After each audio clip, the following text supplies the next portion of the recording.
강혜신의 오늘의 미국. 한국 총선은 79% 개표 현재 더불어민주당이 155석, 국민의힘이 96석, 조국개혁신당이 한석, 새로운 미래가 한석을 확정지었습니다.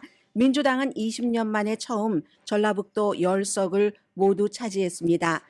국민의힘은 원희룡, 윤희숙 후보 등이 밀려났고 나경원, 안철수 후보만 현재 선두입니다. BBC 방송은 이번 총선 결과 국민의힘이 부진하면 윤석열 대통령은 외교관계 이외에는 성과 없는 대통령으로 임기를 마칠 것이라고 전했습니다. 바이든 대통령과 기시다 후미오 일본 총리가 지금 백악관에서 회담하고 있습니다. 회담 직전 두 사람은 미일 동맹과 국방, 경제 협력을 강화한다는 발언을 했습니다. 미일 정상회담에서도 세계 언론은 만일 트럼프가 다시 대통령이 된다면 이런 의문을 보입니다. 그렇게 될 경우 한국이 가장 큰 타격을 받을 것이라고 이코노미스트가 보도했습니다. 3월의 소비자 물가가 한 달 전에 비해서 0.4%, 1년 전에 비해서는 3.5% 올랐습니다. 인플레이션이 3개월 연속 올라가면서 소비자들은 압박감을 느낍니다. 올 상반기에 이자율을 내리지 못할 가능성이 높다는 예상도 강해졌습니다. 렌트비도 3개월 연속 올라갔습니다. 지역에 따른 차이가 커서 서부 지역의 3월 렌트비는 오히려 지난해보다 0.7% 내려갔습니다. 애리조나 대법원이 애리조나주가 만들어지기도 전인 1864년 법을 적용해 산모의 건강을 제외한 거의 모든 낙태를 금지한다는 판결을 내렸습니다. 보수 정치인조차 지지하지 않는 판결입니다. 트럼프 전 대통령이 포르노 배우와 잠을 자고 선거에 악영향을 피하기 위해서 몰래 돈을 주곤 비즈니스 처리한 사건을 64%의 미국인은 심각하게 받아들입니다. 로이터 여론조사 결과입니다. 트럼프 전 대통령의 회사 트럼프 오가니제이션의 전 재정 책임자가 오늘 거짓 증언을 한 혐의에 대해 5개월 징역형을 선고받았습니다. 트럼프 전 대통령이 자신은 무죄라고 주장하는 케이스입니다.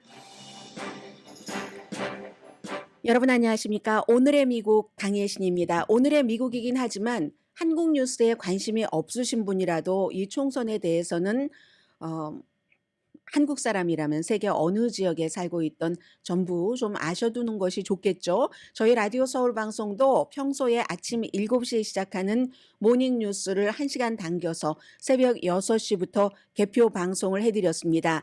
제가 지금 시간 변하고 있기 때문에 현재의 여러분들께서 궁금하실 만한 그런 내용부터 앞에 조금 간추려 드리겠습니다.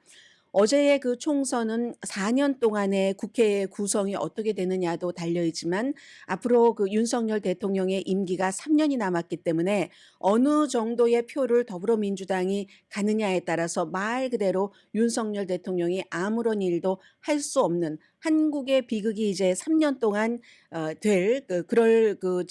지금으로서 봐서는 뭐 그럴 가능성도 높아 보이기도 하고요. 전체적으로 미국과 이제 이게 다르죠. 한국의 국회의원이 300명인데 300명 가운데 직접 유권자들이 뽑는 지역구가 254석, 그리고 이제 비례대표가 46석입니다. 미국의 국회의원은 하원 의원은 임기가 2년이고 상원 의원은 6년인데 비해서 한국은 이제 4년입니다. 출구조사가 맞다면 그러면 이제 뭐 범야권 200석 안팎 이런 것 지금 생각을 해볼 수도 있는 거고요. 아직도요. 그리고 무엇보다도 투표율이 32년 만에 최고였습니다. 잠정적으로 계산된 게 67%라고 하는데 이것도 사실은 지금은 거의 중요한 지역에서 90% 정도 개표율이 나온 곳이 있기 때문에 어느 정도 정리가 됐습니다만 처음에만 하더라도 개표 초기 단계만 하더라도 투표율이 적을 것이다, 낮을 것이다 예상했던 것보다 했는데 투표율 그만큼 높았다는 것은 얼마나 사람들이 관심이 많은가 하는 것을 알 수 있고요. 지금 제일 앞에 보이는 게 정청래, 함운영. 52%밖에 개표되지 않았습니다. 그 마포 지역은요. 마포을이죠. 그래서 정청래 후보가 현재로서는 이기고 있고, 그리고 제가 보이는 대로 말씀을 드려야지 되겠네요. 왜냐하면 자꾸 변해서 나경원 후보가 류삼영 후보를 앞서갑니다. 그런데 이 지역은 84% 개표가 됐고 그 표 차이가 많이 나고 있거든요. 처음에 개표할 때부터 그랬기 때문에 지금 나경원 후보의 뭐 당선 확정짓는 곳이 굉장히 많고요. 텔레비전에는 지금 라이브 텔레비전에는 대구 쪽 이런 쪽이 나오고 저는 여러분들께서 관심이 많으신 뭐 서울 중심으로 우선 말씀을 조금 드려보겠습니다. 이준석 후보는 뭐 서울은 아니지만 경기 화성을이지만 지금 개표율이 50%밖에 안 되는 상황에서 한 2% 정도 그 차선 후보를 앞서가고 있습니다. 그래서 이제 이 지역의 경우는 뭐 연고지가 있는 것도 아니고 이준석 후보가 마지막에 어머니, 아버지와 다 함께 이제 그 선거 캠페인을 하고 점점 올라가는 그 추세에서 치러졌는데 현재로서는 이준석 후보가 조금 앞서가고 있고요. 국민의힘에서는 좀 확정이 거의 가능하다 보는 후보가 안철수 후보, 뭐 이광재라는 굉장히 강한 사람이잖아요. 국회 사무총장까지 지낸 사무총장은 장관급입니다. 경기 그 성남 분당갑에서 그렇고 그리고 여러분들 윤희숙 후보가 지금 지고 있습니다. 전현희 후보와 서울 중구 성동갑에서 거기도 이제 거의 90% 정도 됐는데 지고 있고 또 심상정 후보는 그 좌절했고요. 지금부터 조금 더 나오는 순서대로 엄청 빨리 지나가서 이준석 후보 43대 39.9%. 이 추세를 보면은요.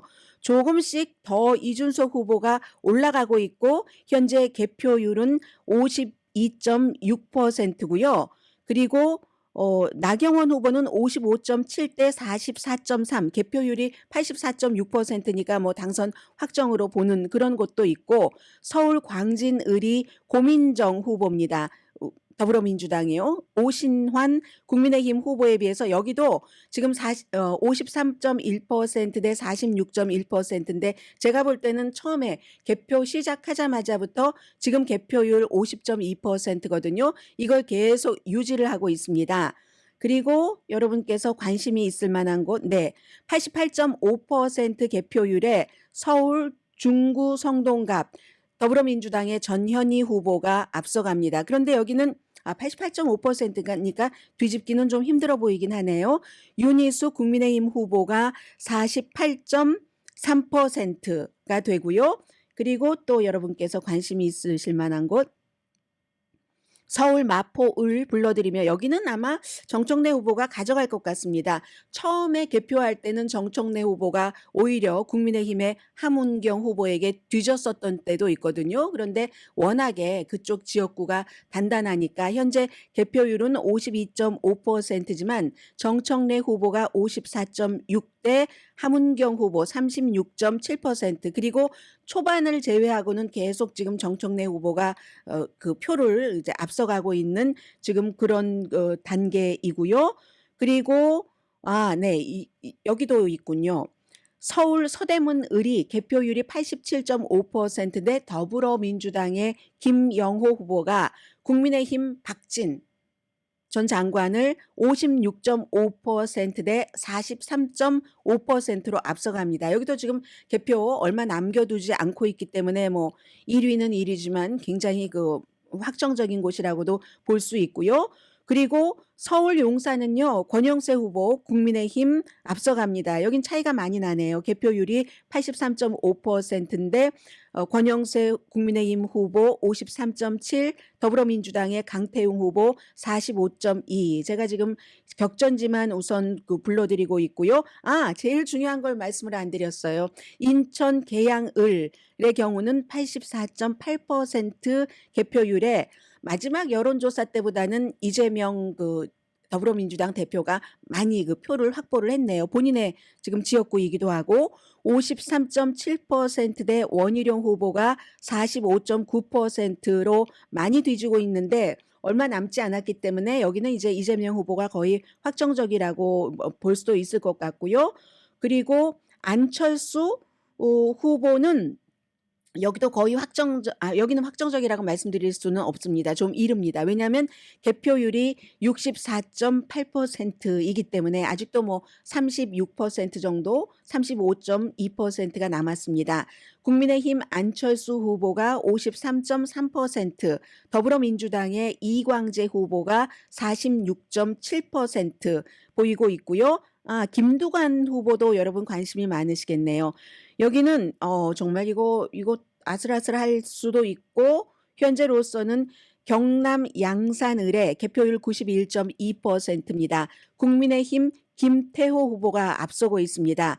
더불어민주당의 김두관 후보를 51.8%대 48.2%로 앞서가고요. 경기 화성을 다시 한번 불러드릴까요? 이준석 후보가 개혁신당이죠. 43%, 그리고 공영훈 후보가 더불어민주당 39.9%. 아마 유권자들의 나이층으로 보면은 이 경기 화성을이 가장 그 젊은 사람들이 많이 사는 곳이고, 이번에 그 이준석 후보가 여기로 그 비례대표를 하지 않고 여기로 들어감으로 인해서 그전에는 정말 조용하게 선거 캠페인을 했었던 것이 굉장히 지금 활발하게 되고 있다. 지금 이런 얘기 나오고요. 그 사이에 전체적인 의석 수를 조금 보겠습니다. 전국 개표율이 현재 이제 80%가 넘었습니다. 82% 현재 지역구 의석 수는 254석입니다. 더불어민주당 그 사이에 조금 2석을 추가했네요. 저도 새벽에 계속 봐서 목이 쉬었어요. 157석, 국민의힘 94석, 새로운 미래 1석, 개혁신당 1석, 기타 1석. 왜 기타냐? 38개, 뭐 그 파로 가르자면은 지금 그렇게 많이 이제 이렇게 당이 나온 것이고요. 그리고 또 제가 말씀을 꼭 드려야 되는데 안 드린 부분이 있는데요. 조국 혁신당 대표는 비례대표 2번이니까 뭐 당연히 되겠죠. 적어도 10석은 된다고 하니까 15석까지도 지금은 보고 그 이상을 보는 전문가도 있기 때문에 조국 대표야 뭐 당연히 비례대표 2니까 되고, 그것을 제가 말씀을 드리지 않았다고 얘기를 한 거고요. 그래서 이제 BBC 방송이 지적을 하기를, 이렇게 됐을 경우 보통 이제 100 더불어민주당이 사실은 지난번에 180석을 한 것도 코비드 시대에, 그 코비드 시대에는 뭔가 뭉쳐야 된다 해서 그렇게 많은 표가 나올 수 있었는데, 이게 이제 주변에 뭐 조국 혁신당이라든가 이런 데랑 다 합쳐서 200석이 된다면 그야말로 대통령 탄핵을 그 시도를 할 수 있는 그런 표까지 되는 거잖아요. 그래서 이제 이게 지금 굉장히 중요한데, 현재로서는 아무튼 157석이고 아직 많이 의석이 남아 있고, 뭐 비례대표라든가 조국 혁신당이라든가 기타 다른 당까지 해서 국민의힘 대 다른 당이 이쪽이 200석을 가져가고, 국민의힘이 지금 94석이니까 100석은 넘어야지 되는데, 이게 안 될 경우는 정말로 200석을 내주게 되면은, 그러면은 이제 이 대통령이 굉장히 힘들어진다는 그런 얘기고요. 뭐 선거에 대해서 어떻게 될 것 같다는 거 이제 조금 있으면 여러분들 저희 라디오 서울 방송 비례대표제는 조금, 비례대표는 시간이 걸릴 수도 있는데 정오 뉴스를 들으실 때쯤이 되면은 아마 거의 이게 확정이 될 것 같고요. 고민정 후보도 서울 광진을에서 지금 앞서가고 있다는 말씀 안 드린 것 같네요. BBC 방송이 외교 성과 이외에는 별 성과 없이 퇴임을 할 가능성이 크다, 이렇게 얘기를 합니다. 그 윤석열 대통령의 외교 성과라는 것이 중국과 북한에 맞서기 위해서 일본과 미국과 함께 뭔가를, 관계를 구축했다는, 이걸 이제 외교 성과로 보는데, 뭐 한국에서 선거를 치를 때 이 같은 외교적인 성과를 뭐 사람들이 보면서 뽑지는 않잖아요. 별 영향을 미치지 못합니다. 미국이나 한국이나 마지막에 투표장에 들어가기 전에는 제일 공통적으로 많은 사람들이 생각하는 게 경제거든요. 지금 미국에서도 요즘 낙태 문제가 하도 핫하니까 낙태가 뭐 이민보다도 위다 이렇게 얘기를 하지만, 공통적으로는 나중에는 결국은 경제가 되는 경우가 굉장히 많습니다. 그래서 이제 그 윤석열 대통령의 어려움을 얘기를 하고, 또 그에 비해서 그렇다고 뭐 야당이 다 좋은 것이냐, 그것도 아니잖아요. 그래서 야당도 정치적인 논란과 이번에 공천 과정에서도 그렇고, 그럼에도 불구하고 뭐 더불어민주당이 현재 157석 이상을 확보를 했기 때문에 150석 이상을 확보를 하면은 더불어민주당은 일단은 성공입니다. 부정부패 의혹에도 직면해 있고 하는데도 주요 정당에 대해서 윤석열 대통령은 뭐 고집불통이다, 민생을 챙기지를 않아, 더군다나 무슨 뭐 이종섭 호주 대사의 이런 문제라든가 측근의 발언이라든가 도저히 그 발언을 하면은 그 사람은 그 나가면 안 될 것 같은데 대통령이 직접 전화까지 걸어서 무슨 뭐 격려를 했다던가 이런 등등의 문제가 여당에 있어도 야당도 마찬가지로 많은 문제가 있기 때문에 유권자들이 불만이 컸고 그래서 이제 뭐 소규모 정당에도 관심을 조금 가져보기도 했다. 뭐 이런 얘기를 하고 현재는 지금 소규모 정당이 뭐 의석을 크게 이쪽 비례대표가 아닌 일반 의석에서는 차지하지는 않았고요. 비례의석에 등록된 소규모 정당이 여든이 아니라 38개나 됩니다. 그래서 기타 정당으로 구분을 하는데요. 비례정당 여기에 이제 등록된 소규모 정당이 38개가 된다니까요. 거기에 이제 조국 그 신당이 혁신당이 뭐 만든 지 뭐 4주일도 안 돼서 굉장히 지금 인기를 끌고 있는 거고 이게 유권자의 환멸이 있기 때문에 그런 것이고 마찬가지로 뭐 이재명 후보만 사법 리스크가 있는 게 아니라 지금 조국 대표도 사법 리스크 이미 이 사람은 또 그 유죄까지 2년 징역형까지 2심까지 받은 사람이니까 그럼에도 불구하고 어차피 이 같은 때에 이 정도의 총선은 현재의 정권에 대한 심판이기 때문에 결국은 윤석열 대통령에 대한 그 불만이 이 정도로 컸기 때문에 오늘 지금 이제 이미 보여주고 있는 거고요. 그리고 이제 그 BBC 방송과 인터뷰를 한 많은 한국 분들이 얘기를 하는데 본인은 열심히 일을 해서 아파트먼트도 마련하고 싶고 하는데 도저히 그렇게 할 수가 없다. 상황이 좋아질 기미가 보이질 않는다. 이렇게 뭐 어느 정도 젊은 사람은 얘기를 했고요. 81세인 분들은 식료품비 때문에 너무 어렵다. 너무 어렵다. 그리고 또 다른 사람들은 한국 정치가 얼마나 전투적으로 변했는가. 여기에 이제 불만을 품고 있다는 겁니다. 그러니까 조국이나 이재명 대표나 조국 대표나 전부 이제 사법 리스크뿐만이 아니라 유죄로 뭐 징역형까지 받았음에도 불구하고 그래도 윤석열이 더 나빠 하면서 이렇게 찍어주고 또 더불어민주당에 찍어주고 공천 문제가 있다는 걸 알면서도 그렇기 때문에 결국은 이런 모든 일반인들이 살아가는 데에 대해서 제대로 하지를 못했고 정책을 그리고 이것은 그만큼 미국과 똑같습니다. 극단적인 정치 때문에 아무튼 아무리 우리 편이 나쁜 짓을 했어도 쟤네 편이 더 나빠. 그러니까 우리 편이 이겨야지 돼. 굉장히 후져지는 거죠. 이걸 지금 미국에서 얘기하는 민주주의의 훼손이라고 말하는 겁니다. 한국이나 미국이나 저는 똑같은 것을 많이 보거든요. 같은 정치의 시즌에. 그 지금 트럼프 전 대통령도 유죄로 이미 판결을 받아서 벌금을 물고 한 것도 있는데 그게 무슨 상관이냐? 바이든이 더 미워 하는 것이고 한국에서도 조국이나 이재명 무슨 상관이야? 윤석열이 더 미워하는 이런 모습들을 지금 오늘 BBC 방송이 보여줬고요. 오늘의 미국 진행되는 동안에도 여러분들께 레이티스트 이제 전해드리겠습니다.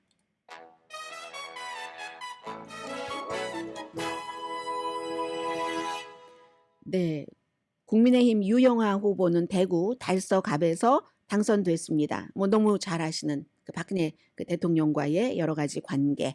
해서 대구 달성이 아니라 네, 당선이 됐고요.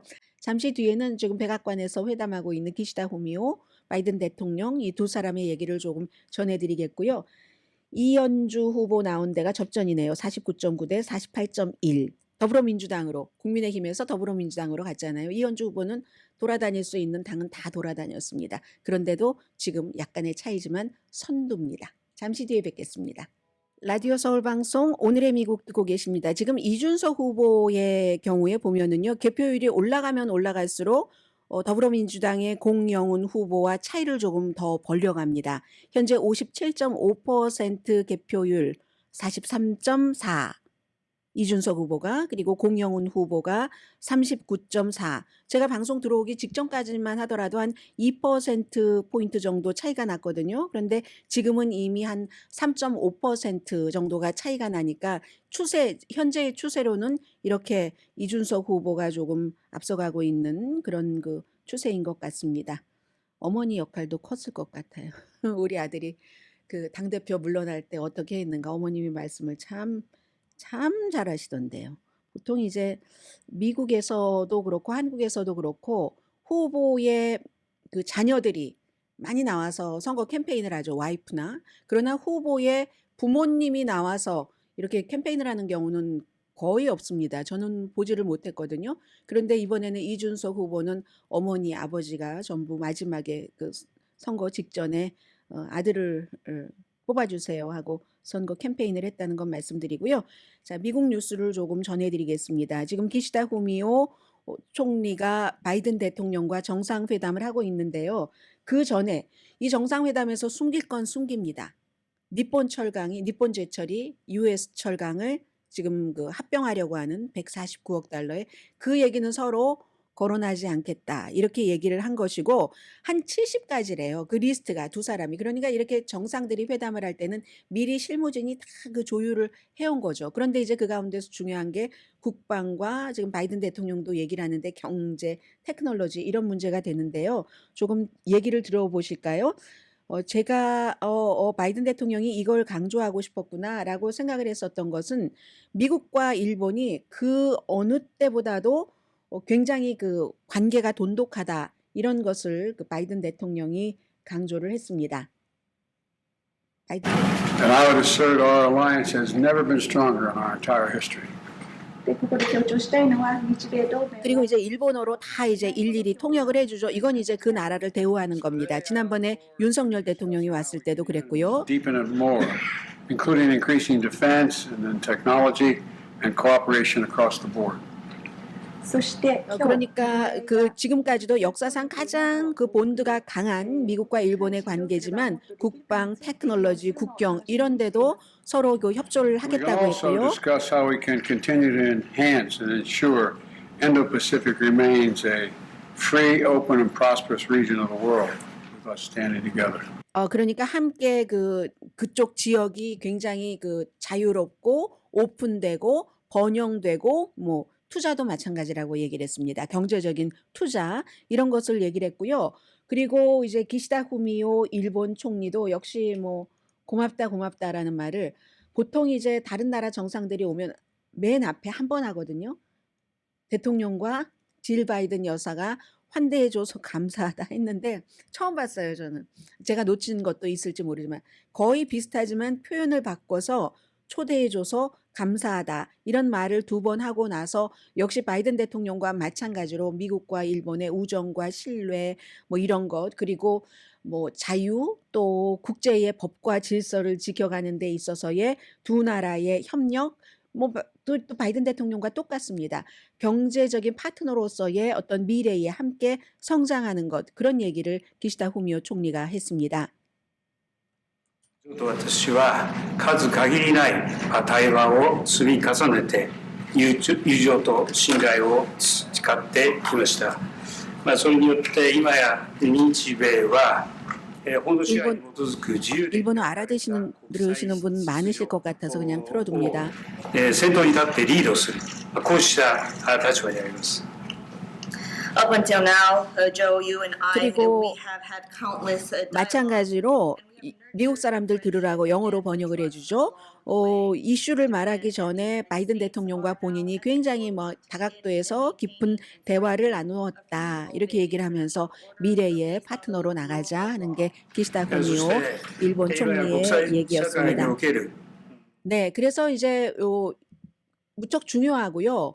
그런데 이제 이게 유럽에는 나토라는 게 있고 그러나 미국이 아시아와의 여러 가지 동맹은 최근에는 이제 미국, 일본, 한국 무슨 거기에 호주도 들어가고 이러는 경우도 있지만 나토처럼 막 31개국이 뭐 쫙 뭐 미국이 빠져도 뭉치고 이런 건 없잖아요. 미국이 이제 그 나라와 나라대로 이렇게 많이 했었기 때문에 지금 이 같은 상황에서도 아시아는 굉장히 트럼프 전 대통령이 또 재선되면 어떡하지? 하는 것을 두려워한다 하는 글이 기시다 후미오 총리와 바이든 대통령의 정상회담에 맞춰서 이코노미스트가 보도를 했습니다. 그래서 아시아의 동맹국들이 뭐 일본을 포함해서 한국도 마찬가지고 그리고 트럼프 전 대통령이 대통령이 되면은 한국이 가장 곤란할 것이다라고도 얘기를 했어요.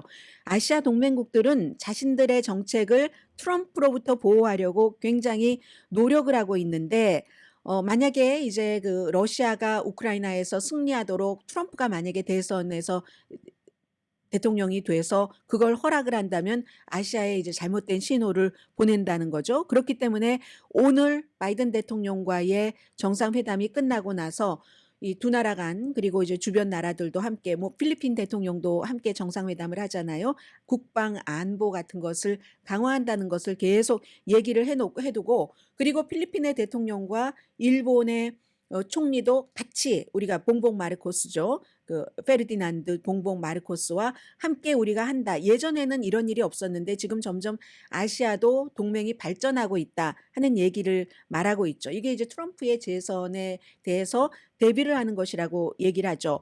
미국이 이제 일본, 한국, 호주, 뭐 필리핀, 뭐 이런 뭐 태국하고도 그렇고 양자 조약은 맺고 있죠. 그리고 이제 최근에 한국, 일본, 미국 이런 식으로 해서 미국에서는 그 허브 앤 스포크스라는 그런 그 시스템이라고 얘기를 합니다. 축이 있고 이제 그 축에 달려 있는 무슨 어떤 바퀴라고 할까요? 이렇게 하고 있는데 네트워크라는 말도 쓰는데 이 네트워크라는 그 말, 허브라는 그 말 주변에 각 나라가 미국, 일본, 필리핀 함께 미국, 일본, 뭐 한국 함께 이렇게 하면서 2021년도에는 그 어커스라고 미국, 호주, 영국을 이제 하나로 묶은 거죠. 미국과 영국은 너무너무 오랜 동맹국이지만 거기에 이제 호주를 집어넣은 거죠. 집어넣었는데 여기에 이제 또 일본도 어느 정도 일본은 이 안에 곧 들어갈 일은 없다고 얘기는 했지만 이렇게 미국도 이제 점점 이렇게 좀 아시아의 그 동맹과 동맹 사이를 더 섞어서 좀 범위를 넓히려고 하는 아무리 그 일본이 공식적으로 그 어커스에 가입하는 일은 곧 이루어질 것 같진 않지만 그렇다는 얘기를 합니다. 그래서 아시아에 그 있는 미국의 동맹국 한국이나 일본을 포함해서 이런 동맹국들은 유럽의 동맹국보다 문제가 조금 덜할 수도 있겠지만 뭐 한국은 좀 다르다고 얘기를 하는 거죠. 왜냐하면 유럽은 뭐 나토에서 뭐 없애버린다? 이게 아메리카 퍼스트라는 것 그 자체가 이제 그럴 수도 있다. 뭐 이렇게 보고 있는 거고요. 그래서 동맹국들이 계속 여기에 대비를 하고 있는데 아시아 동맹국만 그런 건 아닙니다. 영국도 어제 보셨잖아요. 데이빗 카메룬 전 총리가 지금은 외무장관이 돼서 미국의 국무장관, 외무장관격인 앤토니 블링켄을 만나러 와서는 워싱턴에 가서 만나기 전에 트럼프 전 대통령부터 어제 만났잖아요. 이런 모든 것들 다 만일의 사태에 대비를 하는 겁니다. 그래서 아시아 동맹국 가운데서 공식적인 동맹국 가운데서 한국이 아마도 트럼프가 대통령이 되면 가장 큰 위험에 처할 겁니다. 이코노미스트 지적입니다. 트럼프 전 대통령이 김정은은 굉장히 이게 받아들 거야. 기분 나쁠 거야. 김정은에게 좀 좋은 뜻을 표시를 해주는 것으로 대규모 군사훈련 같은 거 다 중단시켰잖아요. 그 당시에. 그리고 지금 뭐 여러 그 존 볼튼과 같은 국가안보보좌관 트럼프 아래서 그런 안보 관련 일을 했었던 사람은 트럼프 전 대통령이 대통령이었었을 당시에 주한미군 철군을 하는데 굉장히 집착을 했었다고 얘기를 합니다. 그렇게 만약에 무기력이 축소가 되면은 왜 지난번에 윤석열 대통령이 미국에 오기 전에 슬쩍 한번 떠봤더니요. 뭐 우리도 핵무기 개발 여기에 대해서 그 당시에 70%의 한국 사람들이 찬성을 했었잖아요. 그렇게 되는 경우 또 미국에 골치 아파지고요. 일본도 되고 이렇게 되는 경우 아무튼 그렇게 돼서 트럼프 전 대통령이 아시아에서 후퇴를 한다. 이럴 확률이 유럽에서 나토에서 탈퇴한다 하는 확률보다는 낮을 수 있지만 만약에 그렇다면 특히 한국 경우 그렇게 한다면 굉장히 아주 약한 입장에 놓이게 된다는 겁니다. 유럽보다도 나토에선 탈퇴를 해도 뭐 미국 없이 31개국이 쭉 뭉치고 그리고 그 나토에는 프랑스하고 영국이 있잖아요. 핵을 보유한 미국과 뭐 러시아처럼 많지는 않지만 그런 게 있지만 아시아는 그런 나라는 없잖아요. 그리고 이 아시아들은 지금 왜 두려워하는가? 미국과 왜 가까이 지내려고 하는가? 군사적으로. 이건 중국과 북한의 핵무기 때문에 그런데 한국과 일본을 포함해서요. 대표로 해서. 그런데 중국과 북한은 핵무기가 있지만 다른 나라는 핵무기가 없기 때문에 그렇기 때문에 이제 이게 미국이 트럼프가 나토를 탈퇴하는 것보다 뭐 아시아에서 관심 없어. 알아서 하세요. 아메리카 포스트예요. 이렇게 얘기하면 더 위험하다는 겁니다. 그런데 미국의 아메리카 포스트를 그게 좋아서 좋다고 얘기하시는 한국 분들은 가끔은 조국도 생각해 주시기 바랍니다. 네, 이 얘기를 지금 이코노미스트가 하고 있습니다. 도저히 뭐 예를 들어서 이거죠. 31개국 나토의 회원국들은요. 그 여러 가지 경제적인 그러니까 회원국의 GDP로 그냥 따져보죠. GDP를 따지면 러시아의 GDP의 10배입니다. 그러면 그 경제적으로도 괜찮잖아요. 그런데 미국, 그러니까 아시아는요, 다 합쳐봐야 중국의 GDP의 반 정도밖에 안 되거든요. 미국이 개입하지 않고는 도저히 중국이 어떤 마음을 먹었을 때 러시아, 우크라이나 이렇게 해서 트럼프가 그래 우크라이나 먹으세요. 그래서 딱 먹고 나서 그럼 중국이 우리도 먹어야지 되겠는데 이럴 때 미국 없이는 균형을 맞출 수가 없다는 겁니다. 그래서 제가 좀 전에 그 허브 스포크라고 말씀을 드렸는데 허브가 없으면 이 축이 없으면 스포크는 멀리 뭐 도저히 축 없는 바퀴가 어딜 멀리 가겠어요. 나갈 수가 없다 이런 거고요. 그래서 오늘 이제 끝나고 어제 저녁 같이 먹었고 오늘은 백악관에서 또 저녁 먹고요. 그 만찬이죠. 부부가 함께. 그리고 내일은 상하 합동 연설을 하고 4월 12일에 노스캐롤라이나에 있는 토요타 공장을 방문해서 일본이 미국에 얼만큼이나 투자하는가 이런 걸 강조할 예정입니다. 지금 아마 공동 기자회견 하려고 나오는 것 같아요. 잠시 뒤에 뵙겠습니다.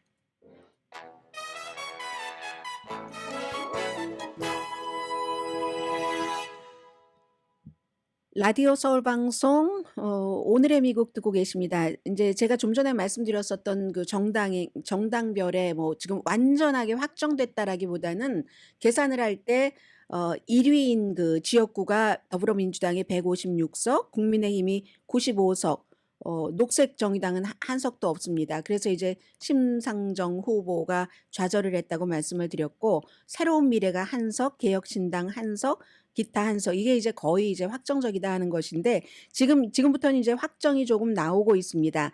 예를 들어서 나경원 후보가 확실하게 이재명 후보도 곽상언 후보도 확실하게 그러니까 이낙연 후보 제치고요. 그리고는 그 밖에는 고민정 후보는 1위이고 전현희 후보는 당선으로 나옵니다. 윤희숙 후보를 이겼습니다. 그리고 이준석 후보는 또 좀 전에 말씀드렸을 때보다는 조금 격차가 줄어들었어요. 격차가 줄어들었고 곽상언 후보 더불어민주당 당선 확실시로 지금 분류가 되고 있습니다. 이 분류는 연합뉴스의 분류였고요. 그리고 또 한 번만 더 바꿔주세요. 제가 컴퓨터에 또 민영배 후보 당선 그 이낙연 후보를 완전히 뭐 너무너무 가장 큰 폭의 차이 중에 속하지 않을까 하는 그런 쪽이고요. 이제 그 정도인 것 같습니다.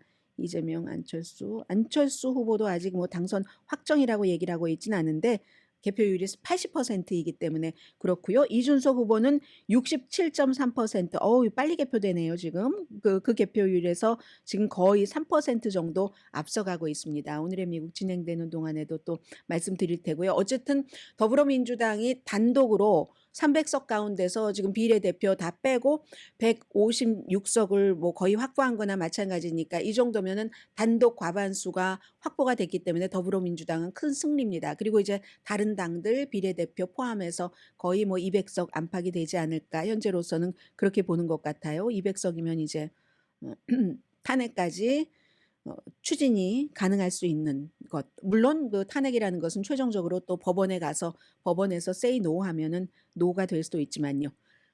바쁘게 가야 되겠네요. 트럼프 전 대통령만큼 낙태에 대해서 열심히 일한 대통령 없습니다.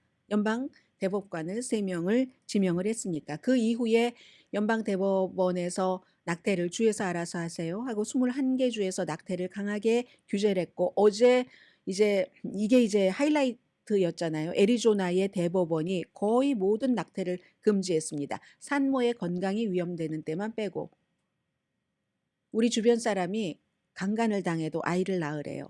근친상간을 당해도 아이를 낳으랍니다. 그러니까 이것을 1864년도에 만들어진 법이라고 하는데 물론 1973년도에 73년, 74년도에 낙태법이 확정되고 시행되면서 그동안 이게 집행되지 않았죠. 그러다가 그 법에 근거해서 이제 14일 여유를 줬고요. 14일 동안 뭐 좀 검토한다고 하고 강간을 당했어도 근친상간이라도 이 아이를 낳도록 그 애리조나의 대법원이 판결을 했습니다. 애리조나가요. 이렇게 주가 만들어진 게 1912년도예요. 캘리포니아주가 1850년이잖아요. 1912년도면은 1850년도 그랬지만 빅토리아 시대인 거예요. 대영 제국의 빅토리아 여왕 시대인 거예요. 아, 빅토리아 여왕도 이미 숨졌을 때네요. 빅토리아 여왕이 뭐 1901년인가 숨지면서 그 시대가 끝났잖아요. 뭐 1800 30 얼마부터 그 빅토리아 시대에 막 여성들이 막 코르셋 입고 도덕률 같은 것을 너무 심각하게 해서 막 정부가 그 당시에 막 그냥 개인의 뭐 사생활도 간섭하고 막 이랬었던 그 시대의 법이라니까는요. 아무튼 그런 것을 이제 집행을 한다는 얘기고요. 남북전쟁 한창이었을 때잖아요. 이게 이제 1864년도에 만들어진 법이니까요. 그래서 애리조나가 지금 굉장히 보수적이긴 한데 주지사도 검찰총장도 민주당입니다. 그래서 이 검찰총장이 뭐라고 얘기를 하냐면 아니 그때는 애리조나가 주도 아니었고 2022년 12월부터 애리조나에서는 임신 15주일 이후에 낙태를 금지해 왔거든요. 근데 지금은 이제 거의 모든 낙태를 금지한다는 거고 그때의 법은 1864년 애리조나가 주도 아니었고 뭐 남북 전쟁이 한창이었고 여성이 투표도 하지 못했던 때잖아요. 어떻게 그런 때의 법을 지금으로 갖고 와서 적용을 시키는가? 애리조나 역사에 오점을 남길 것이다. 나는 그 법에 따라서 어떠한 그걸 위반한다 할 때 2년에서 5년 징역형에 처해질 수 있거든요. 이 검찰총장은 그 기소하지 않겠다 이렇게 얘기를 했습니다. 아무튼 이렇게 보면은 이제 플로리다주도 5월 1일부터 임신 6주일 이후에 낙태가 안 되고 남부뿐만이 아니라 남서부까지 이렇게 낙태 권리가 줄어들고 그러면 이제 애리조나가 선거에서 굉장히 낙태, 문화 전쟁의 전쟁터가 될 수 있는 거죠. 그래서 애리조나주에서는 굉장히 강한 어떠한 것이 나오면 거기에 대한 굉장히 강한 반작용이 나오죠. 11월 달에 낙태의 권리를 보장하는 그러한 그 주민투표도 지금 붙여지는데 7월 달까지 뭐 서명이 뭐 한 38만 명 있어야지 된다고 하면 이미 50만 명 넘었다고 하니까 그게 아마 저는 통과될 것 같아요. 왜냐하면 지금까지 이러한 법안이 통과되지 않은 게 없습니다. 거의 무슨 뭐 캔사스라든가 또 어디였었죠? 굉장히 레드 스테이트에서도 다 통과가 됐거든요. 그래서 그렇고 그리고 심지어는 보수주의자들조차도 처음에는 그 법을 따라야 돼 하다가 지금은 싹 바뀌었습니다. 제 생각에는 적어도 이 무슨 카리 레이크였죠? 주지사 선거에 나와서 남편보다 트럼프를 더 사랑한다고 얘기했었던 팍스의 로컬 뉴스 앵커. 이 앵커는 처음에는 그 1800년대 법을 지지한다고 하다가 어제는 그거 아니라고 2022년에 굉장히 훌륭한 법이라고 했거든요. 이게 이제 어떤 영향을 미칠까. 트럼프 전 대통령처럼 낙태에 열심히 일한 대통령은 없지만 며칠 전에 그래도 연방 낙태 금지법은 지지하지 않았습니다. 본인이 만약에 공화당이 이런 법을 가지고 오면은 서명하겠다라고 얘기하지 않았어요. 그러니까 그것을 지지하지 않는다. 이렇게 이제 주에서 알아서 해라. 애매모호하게 정치적으로 얘기를 한 거잖아요. 이 법이 인기가 없으니까 그렇죠. 낙태를 제한하는 법이. 그 트럼프 전 대통령이 아주 잘 아는 거죠.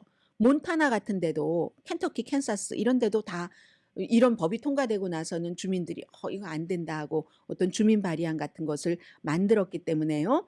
그래서 트럼프 전 대통령이 손해보지 않으려는 결정을 그렇게 내렸는데 2024년 핫버튼이 되는 겁니다. 이제 오히려 연방 대법원에서 이 낙태 판결을 내리기 전까지는 사람들이 그렇게 신경 쓰지 않았는데 그런 판결을 내리고 나서 엄청 신경 쓰고 있거든요. 오히려 낙태에 반대하던 사람이 낙태 지지 쪽으로 돌아선 것도 한 10% 정도는 된다고 하고요. 그리고 트럼프 전 대통령도 이제 교회의 여성의 경우는 이걸 이제 좀 신경을 많이 쓰니까 여러 가지 문제가 되는 거고 트럼프 전 대통령은 내가 과거에 했었던 일을 잊어버렸으면 하지만 본인이 또 강조를 하잖아요. 다 연방 대법관들을 그런 사람을 내가 지명한 거야 하고 강조를 해놓고는 전체적인 낙태는 지지하지 않는다. 뭐 이런 식으로 하니까 이게 굉장히 아무튼 선거에서 큰 영향을 미칠 것 같고요.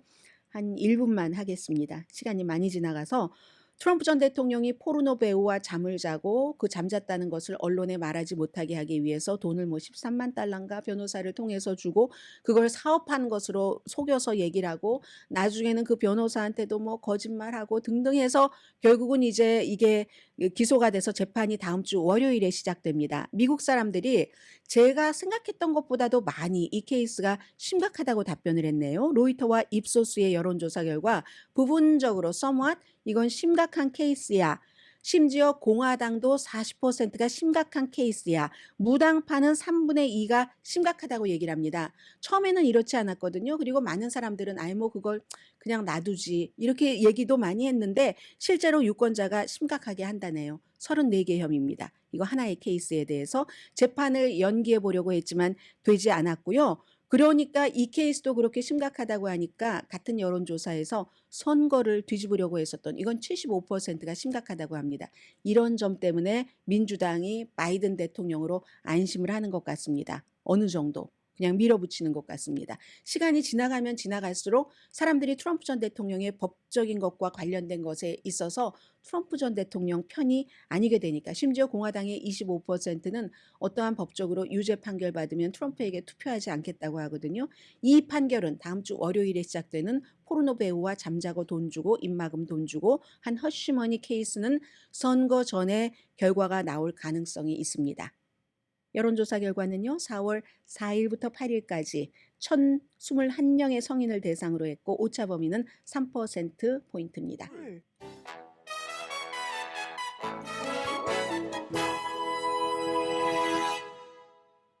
라디오 서울 방송 오늘의 미국 듣고 계십니다. 3월의 소비자 물가가 한 달 전에 비해서 0.4%, 1년 전에 비해서 3.5% 올랐습니다. 전문가 예상은 0.4%, 3.4%였으니까 비슷하죠? 2월 달에는 1년 전보다 물가가 3.2% 올랐고 1월 달에는 3.1% 올랐습니다. 그럼 1월, 2월, 3월 전부 물가가 올랐다는 거거든요. 그럼 소비자들은 약간 압박감을 느끼죠. 3월 달에 1년 전보다 이제 3.5% 오른 건 말씀을 드렸고 그런데 잘 변하는 어떤 그 식료품이라든가 가솔린 값을 제외한 핵심 물가지수, 코어 물가지수는 두 달 전과 뭐 같은 비슷한 그런 그 속도였습니다. 아무튼 2023년도 말보다는 이 그 물건값 올라가는 게 속도가 빨라진다는 얘기거든요. 그 폭이 상승이. 그러면 이렇게 될 때는 이자율 6월 달에도 내릴 수 있을까요? 6월 달에 내리지 않을지도 몰라 하는 것들이 조금 더 지금 그렇게 됐고요. 그래서 오늘 좀 전에 보니까 지금은 안 나오는데 다우 지수 같은 것도 엄청 내려가는데 지금도 마찬가지네요. 470 몇 퍼센트나 내려가고 나스닥도 지금 165포인트 한동안 좋더니 S&P 500도 56포인트 지금 내려가고 있습니다. 렌트비도 3개월 연속 올라갔습니다. 부동산 회사 레드핀이 했는데 미국의 중간 임대료는 3월 달에 3개월 연속 뭐 물가와 똑같네요. 상승해서 1년 전보다 0.8% 오른 중간입니다. 렌트비가 1,987달러. 이것도 역시 인플레이션 때문에 그렇게 되겠죠. 그리고 이자율 때문에 사람들이 집을 사려다가도 말고 살 수도 없고 하니까 렌트를 들어서 하니까 수요가 많으니까 렌트가 당연히 오를 수밖에 없는데 이것은 항상 렌트비를 말씀드릴 때 주택값을 말씀드릴 때는 지역별 차이가 너무 큽니다. 그래서 중서부가 가장 많이 이제 올랐고 북동부는 지난해보다 3.8%, 남부는 지난해보다 0.35% 올랐는데 서부는요 0.7% 렌트비는 내려갔답니다. 이건 이제 역시 수요와 공급의 원칙에 따라서 뭐 신축 건물이 많았던 거죠. 더군다나 이게 그냥 단독주택이 아니라 아파트먼트면 훨씬 렌트비 내려가는데 도움을 줄 수가 있고요. 앞으로 서부 지역은 뭐 이렇게 된다고 하면은 계속이면은 주택값이 급하게 올라가는 것은 조금 막을 수 있지 않을까. 중서부 렌트비가 여전히 그래도 좀 괜찮은 편이다 말씀드립니다. 네, 지금 한국의 선거 결과 현재 다시 한번 불러드리면은요, 새로 고침을 하고 전국 개표율이 지금 87.6%니까 전국 개표율이 88%가 되는데 1위 지역구가 거의 확정적인 게 더불어민주당 156석, 한 석이 늘어났네요.